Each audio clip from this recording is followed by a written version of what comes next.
Hey everybody, this is Derek again, and today I thought we'd mix it up a little bit and talk about the issue of whether or not God condones slavery in the Bible.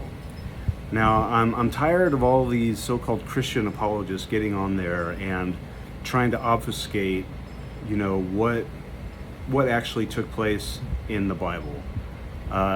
Yes, there was a form of indentured servitude where essentially people were basically just paying off debt, and so they basically sold themselves into slavery so that they could pay that debt off. Okay, but that's not the only type of slavery that was in the Bible. Obviously, the Bible does talk about the people of the surrounding nations that the Israelites could essentially just own and even transfer ownership of that individual down to their heirs, down to their children. The question is that immoral? Now, many of you atheists out there are going to say, yeah, obviously that's immoral. That's wrong. Well, you guys aren't very educated, are you? Let's look at the 13th Amendment here in the United States that supposedly eradicated slavery. But did it? Did it in all cases make slavery illegal and immoral? No. Let's read section 1. Neither slavery nor involuntary servitude except as a punishment for crime whereof the party shall have been duly convicted shall exist within the United States or any place subject to their jurisdiction.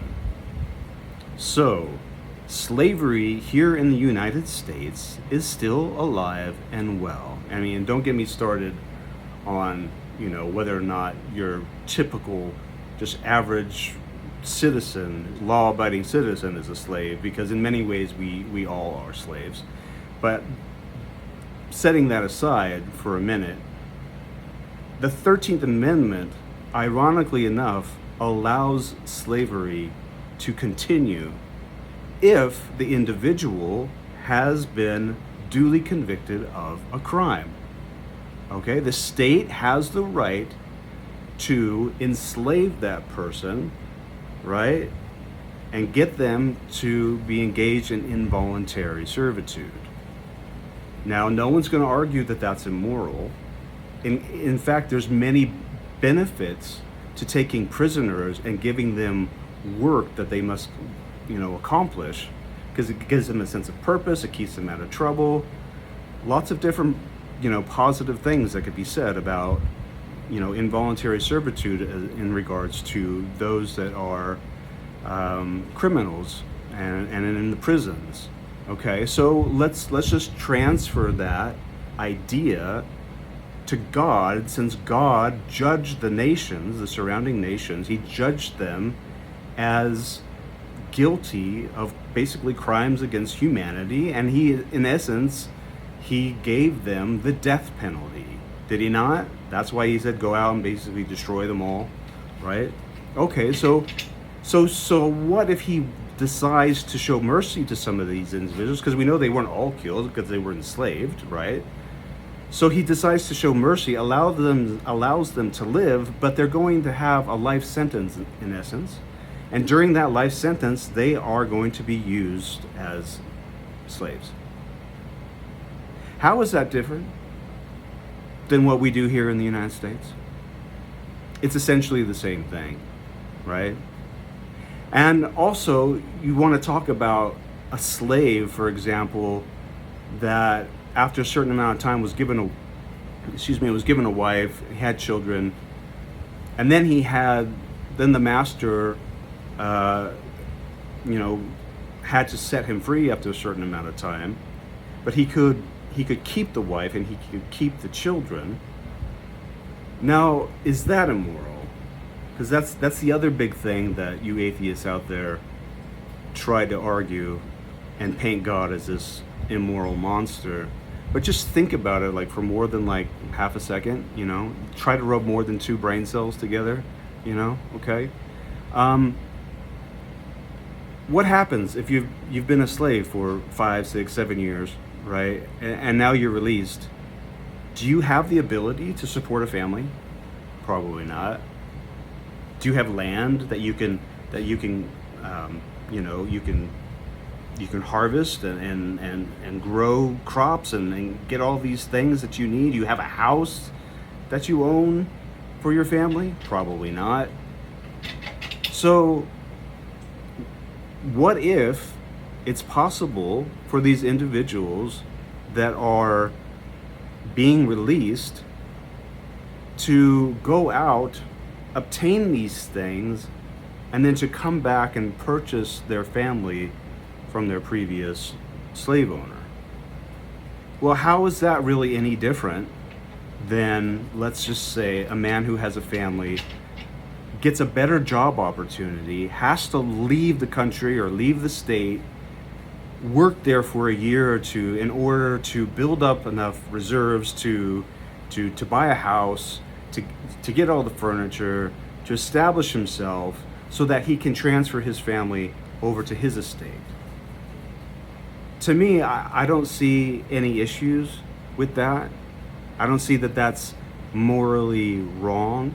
And if the person decides that, hey, I've got a pretty good gig here and I don't want to leave, then he has that opportunity to stay as well. Maybe he doesn't have the drive to go out and to be a landowner and to farm the land and to harvest the crops. Maybe that's just not in him. There's lots of people that would prefer just being an employee and not being an owner, right, of their own business.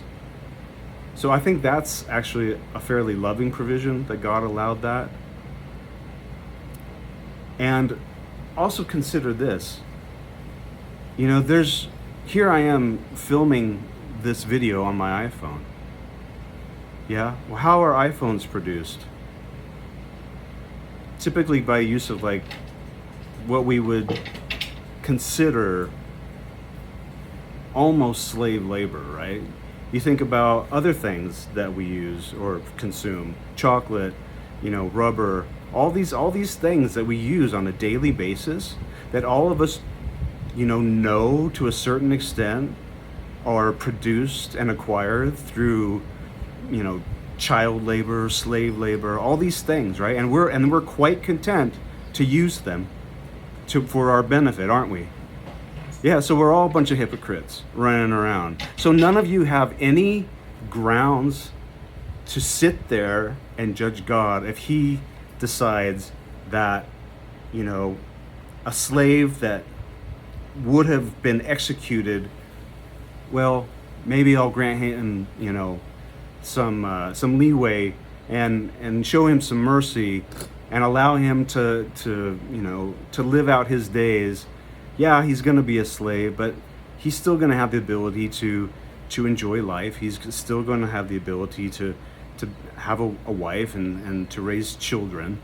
But yeah, that's just the punishment. That's just the way the cookie crumbled in his case, because he was part of a nation that was doing things that God deemed evil, and he judged them adversely for it, okay?